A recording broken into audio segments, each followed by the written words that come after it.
greatest risk of global catastrophe doesn't look like this. Instead, it looks like this. If anything kills over 10 million people in the next few decades, it's most likely to be a highly infectious virus rather than a war. Not missiles, but microbes.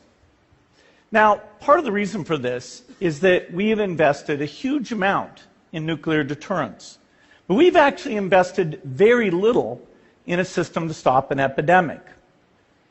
We're not ready for the next epidemic. You can have a virus where people feel well enough while they're infectious that they get on a plane or they go to a market. The source of the virus could be a natural epidemic like Ebola, or it could be bioterrorism. And so there are things that would literally make things 1,000 times worse.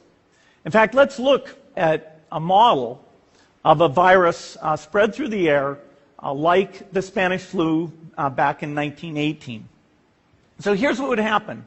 It would spread throughout the world very, very quickly.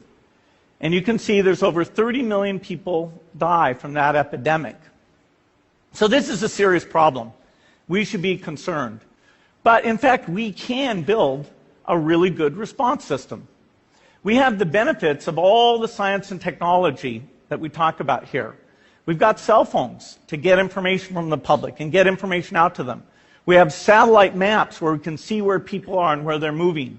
We have advances in biology that should dramatically change the turnaround time to look at a pathogen and be able to make drugs and vaccines that fit for that pathogen. So we can have tools, but those tools need to be put into an overall global health system, and we need preparedness. The best lessons, I think, on how to get prepared are, again, what we do for war.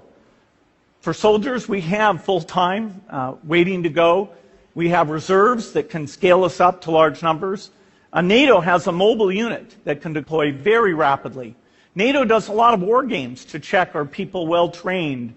Do they understand about fuel and logistics and the same radio frequencies? So they are absolutely ready to go. So those are the kinds of things we need to deal with an epidemic. What are the key pieces? First is we need strong health systems in poor countries. That's where mothers can give birth safely, kids can get all their vaccines, but also where we'll see the outbreak very early on.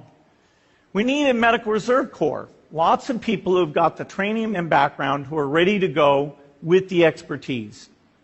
And then we need to pair those medical people with the military, taking advantage of the military's ability to move fast, do logistics, and secure areas. We need to do simulations, germ games, not war games, so that we see where the holes are. The last time a germ game was done in the United States was back in 2001, and it didn't go so well. So far, the score is germs 1, people 0. Finally, we need lots of advanced R&D in areas of vaccines and diagnostics. There are some big breakthroughs, like